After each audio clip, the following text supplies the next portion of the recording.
تو ہم بات کر رہے تھے کہ موت کا خوف ہے. موت کا خوف جس نے ہمیں ڈرایا ہوا ہے تاکہ ہم اگر اس دنیا میں رہتے ہوئے بہت سارے عیش و آرام میں ہیں، بہت سارے جو ہے وہ سکون میں اپنی زندگی کو بسر کر رہے ہیں، تو جب ہم موت کا سنتے ہیں تو لگتا ہے کہ یہ سب چیزیں جو ہمارے پاس موجود ہیں یہ ہم سے کھس جائیں گی. شاید ہمارے بیوی بچے ہم سے کھس جائیں گے. شاید جب یہ سب کچھ ختم ہو جائے گا تو آپ سمجھیں گے کہ زندگی ختم ہو گئی.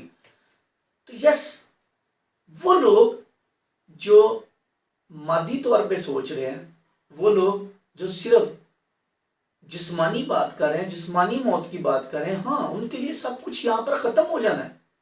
لیکن ایکچولی جو خدا سے پیار کرنے والے لوگ ہیں ان کی تو اس موت کے بعد ہی زندگی کا آغاز ہے، اور اس لیے ایماندار کے پاس ایک امید ہے.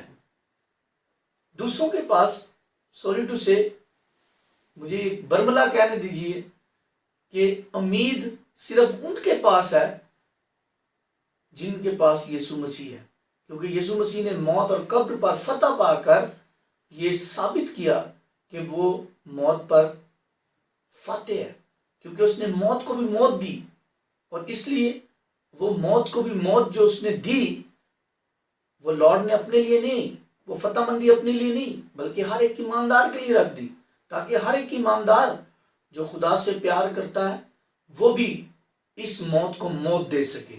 اس لیے میں سمجھتا ہوں کہ اگر موت کا خوف آپ کے چاروں طرف منڈلا رہا ہے تو اس بات کو بھی اپنے ذہن سے مت جانے دیجیے، اپنے دل سے مت جانے دیجیے، اپنے ایمان کو مت ڈسٹرب ہونے دیجیے، کیونکہ آپ کے ایمان کا بیسک جو سلسلہ ہے وہ اسی بات پر ڈپینڈ کرتا ہے کہ آپ موت کی بات نہ کریں، آپ زندگی کی بات کریں، آپ امید کی بات کریں، کیونکہ اس موت کے بعد ہی تو آپ کی زندگی کا آغاز ہے. یاد رکھیں ان دنوں میں جب کرونا وائرس ساری دنیا میں پھیلا ہوا ہے اور ایک طرح سے ایک ایسا سماں ہے کہ لوگ سمجھ رہے ہیں کہ ہم کیسے بچیں گے، لیکن یاد رکھیں خداوند کا کلام رومیو 8 باب اور اس کی 28 آیت میں کہتا ہے کہ ہم کو معلوم ہے کہ خدا سے محبت رکھنے والوں کے لیے سب چیزیں مل کر بھلائی پیدا کرتی ہیں، یعنی ان کے لیے جو اس کے خاص ارادہ کے موافق بلائے گئے ہیں. اس لیے یاد رکھیں اگر آپ اس کے خاص وعدہ کے موافق بلائے گئے ہیں تو سب چیزیں مل کر آپ کے لیے بھلائی پیدا کرتی ہیں. اور یاد رکھیں اس کرونا نے بھی بہت ساری چیزیں مثبت چھوڑی ہیں. جہاں آپ اس کو نیگیٹو دیکھ رہے ہیں وہاں اس کو پازیٹیو دیکھنا شروع کیجیے. اور پازیٹیو چیزیں کیا ہیں کہ جب آپ گھر پہ ٹھہرے ہیں یا اندر رہ رہے ہیں تو اس کا مطلب ہے کہ خداوند نے آپ کو ایک آرام کا موقع دیا. آپ عالمگیر طور پر ایک سبت منا رہے ہیں جس دن آرام کا دن ہے، یعنی کہ اٹس مین کہ آپ کو ایک طرح سے آرام کا موقع ملا ہے. پھر اگر آپ دیکھیں کہ آپ گھر پر ہیں تو آپ بائبل کو پڑھ سکتے ہیں، مطالعہ کر سکتے ہیں. آپ شاید پہلے کبھی آپ کے پاس اتنا موقع نہیں ہوتا تھا کہ آپ بائبل پڑھیں، لیکن ابھی آپ کے پاس گھر پہ بیٹھ کے بائبل پڑھنے کا موقع ہے. پھر آپ اور مثبت اثرات دیکھیں تو وہی گھرانے جو پہلے عبادات کے لیے چرچ جانے کے لیے بھی ان کو ایک مسئلہ ہوتا تھا، آج وہ سارے گھرانے مل کر اپنے گھروں کے مذہبوں کو بحال کیے ہوئے ہیں اور گھروں میں اپنے جو ہے وہ عبادات کر رہے ہیں. تو اس کا مطلب کیا ہے کہ یہ بھی ایک مثبت اثر چھوڑا گیا. پھر اگر آپ دیکھیں وہ لوگ جو دعا میں کمزور تھے ان دنوں میں انہیں وقت ملا کہ وہ دعا کر سکیں، وہ دعا میں مضبوط ہو سکیں. ان دنوں میں جب آپ کے پاس وقت نہیں تھا، شاید آپ بہت بار سوچتے ہوں کہ میں اقرار کروں گا، میں توبہ کروں گا، میں خدا کے ساتھ چلوں گا، لیکن ان دنوں میں شاید خداوند نے آپ کو موقع دے دیا کہ آپ بیٹھیں، سوچیں، اقرار کریں، توبہ کریں اور خدا کے ساتھ وفاداری کے ساتھ اپنی زندگی بسر کریں. اور پھر اس کے ساتھ ساتھ شاید ان لمحات میں آپ نے سوچا ہے کہ وہ لوگ جن کو آپ نے کبھی معاف نہیں کیا، اب آپ ان خاموشی کے لمحات میں جب آپ گھر بیٹھے ہیں تو آپ شاید اپنے اس دوست کو، اس بہن کو، اس بھائی کو معاف کرنے کے لیے تیار ہو گئے، کیونکہ ہمیں معافی کا درس دیا گیا. وہ لوگ جو شاید شخصی طور پر خدا سے واقف نہیں تھے، ان کے لیے اب وقت ہے کہ وہ اب خدا سے واقف ہو جائیں، خدا کے ساتھ ملاقات کریں، اس کے ساتھ گفتگو کریں، اس کے ساتھ ٹائم سپینڈ کریں۔ اس کا مطلب کیا ہے کہ اس کرونا نے بہت ساری مثبت اثرات بھی چھوڑے ہیں۔ آپ دیکھیں کہ شاید بطور خاندان آپ کبھی پہلے اکٹھے نہ ہوتے ہوں گے، لیکن ابھی شاید آپ پورے خاندان کے ساتھ مل کر خدا کے سامنے پیش ہوتے ہیں۔ تخلیقی طور پر بہت ساری چیزیں جو ہیں وہ درست ہو رہی ہیں، اور پھر آپ کے ایک طرح سے یہاں پر بیٹھ کے مستقبل کی پلاننگ ہو رہی ہے کہ کیسے آپ بیٹھ کے سکون سے آپ مستقبل کے لیے پلان بنا سکتے ہیں، کیسے آپ جس خاندان کو آپ پہلے ٹائم نہیں دے پا رہے تھے اب اس کے ساتھ آپ گھل مل گئے ہیں۔ لگتا ہے کہ خدا نے کہیں نہ کہیں برائی میں بھی بھلائی پیدا کر دی، اور وہ بھلائی یہ ہے کہ آپ خدا کے ساتھ ٹائم سپینڈ کریں۔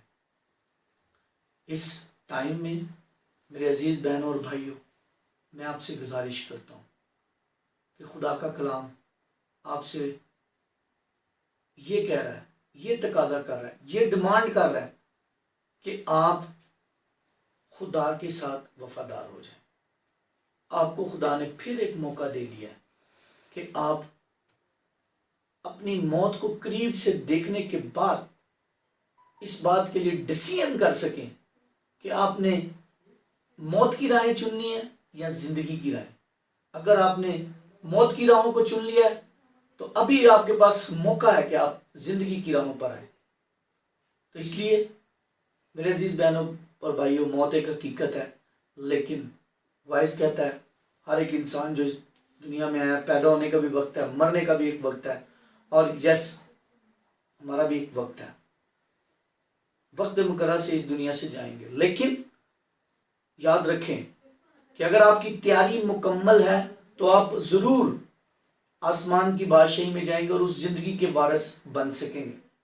اس لیے ایک بڑا اہم سوال جس کے ساتھ میں اختتام کی طرف جاؤں گا، اور وہ یہ ہے کہ کیا مسیحی ایماندار پاسبان، پادری صاحبان، کیا وہ کرونا سے نہیں مریں گے؟ یہ ایک بڑا اہم سوال ہے جس کے بارے میں بہت سے لوگ بات چیت بھی کر رہے ہیں۔ تو میں سمجھتا ہوں کہ اس وقت یہ ساری دنیا پر راج کر رہی موت، اور یہ وائرس جس نے پوری دنیا کو افیکٹ کیا ہوا ہے، اور شاید بہت ساری جگہوں پر اگر آپ دیکھیں بہت سارے کوریا میں اور چائنا میں بہت سارے ایماندار وہ بھی اس کا شکار ہو چکے ہیں۔ اور میں سمجھ رہا تھا کہ ایک دن میں ایک سٹوری پڑھ رہا تھا، اور اس میں ایک بہت امیر ترین شخص بزرگ تھا، جب وہ ہاسپٹل میں تھا تو وہ وینٹیلیٹر پہ تھا، اور جب وہ وینٹیلیٹر پہ تھا تو گورنمنٹ نے جب جو اس جگہ پہ ہاسپٹل کے جو سٹاف تھے گورنمنٹ کے لوگ، انہوں نے جب اس کو وینٹیلیٹر لگایا تو اس نے پوچھا کہ یہ وینٹیلیٹر کی کتنے پیسے مجھے پے کرنے ہوں گے؟ تو انہوں نے کہا کہ شاید یہ کافی مہنگا ہے، لیکن وہ بزرگ رونا شروع ہوا، تو انہوں نے کہا اب آپ روئیں نا، ہم آپ سے پیسے نہیں لیں گے وینٹیلیٹر کے۔ بزرگ کہنے لگا کہ میں اس وجہ سے نہیں رو رہا کہ میرے پاس پیسے نہیں کہ میں وینٹیلیٹر کے پیسے نہ دوں، وہ یہ کہنے لگا کہ میں اس سوچ میں پڑ گیا ہوں کہ آج مجھے ایک سانس کے لیے اگر وینٹیلیٹر پہ جا کر اتنے ڈالرز پے کرنے پڑ رہے ہیں تو جتنی سانسیں خدا نے مجھے آج تک دی ہے میں نے اس کا کیا خداوند کو ریوارڈ دیا؟ تو آج ہمارے لیے سوچ کا مقام ہے کہ ہم کیا ریوارڈ دے رہے ہیں خدا کو۔ آج جو خداوند جس نے ہمیں سانسیں دی، آج ایک سانس جب ایک وینٹیلیٹر پہ بندہ جاتا ہے تو اس کی ایک سانس کے لیے اس کے عزیز و اقارب باہر بیٹھ کے ایک سانس آنے کے لیے دعا کر رہے ہوتے ہیں۔ تو وہ خدا جس نے آپ کو بہت ساری سانسیں دی، بہت سارے سال دیے، تھنک اباؤٹ اس کے لیے آپ نے کیا کیا۔ آج خداوند نے آپ کو موقع دیا ہے میرے عزیز بہن اور بھائیوں، آپ زندہوں کی زمین پر ہیں، لیکن آپ خدا سے وفادار ہو جائیں۔ خدا آپ سے توقع کر رہا ہے، خدا آپ سے تقاضا کر رہا ہے کہ آپ واپس لوٹیں۔ اس لیے میری گزارش ہے آپ سے کہ ان دنوں میں جب آپ گھروں میں ہیں تو آپ ضرور خداوند کے ساتھ ٹائم سپینڈ کریں، اس کے ساتھ ملاقات کریں، اس کے ساتھ وقت گزاریں، دعا میں، کلام میں، تو یقیناً خداوند آپ کو ضرور جو ہے وہ برکت دے گا. اور اس لیے یاد رکھیں کہ میں نے کہا کہ پادری بھی مر سکتے ہیں. کیوں؟ کیونکہ وائز کہتا ہے تو بھی میں جان گیا. اگر آپ وائز کی کتاب اس کا 2 باب اور اس کی 14 آیت اور 9 باب اور اس کی 2 اور 3 آیت کو اگر آپ دیکھیں تو لکھا ہے تو بھی میں جان گیا کہ ایک ہی حادثہ ان سب پر گزرتا ہے. سب کچھ یکساں ہے. صادق اور شریر پر، نیکوکار اور پاک اور ناپاک پر ایک ہی حادثہ واقع ہوتا ہے. ایک ہی حادثہ سے سب گزرتے ہیں. اس لیے یاد رکھیں کہ موت سب کے لیے ہے اور موت ایک اٹل حقیقت ہے. لیکن اس دورانیے میں ایماندار کو ایک مؤثر گواہی چھوڑنی ہے اور اپنے آپ کو ایک مؤثر ایماندار ثابت کرنا ہے کہ یس میں ایک مؤثر ایماندار ہوں، میں ایک مؤثر گواہ ہوں. اور ہمیں موت کی بات نہیں، ہمیں موت کا پیغام نہیں، ہمیں زندگی کی بات کی گئی ہے. کیونکہ ہمارے لارڈ نے ہمیں کہا ہے راحت اور زندگی میں ہوں.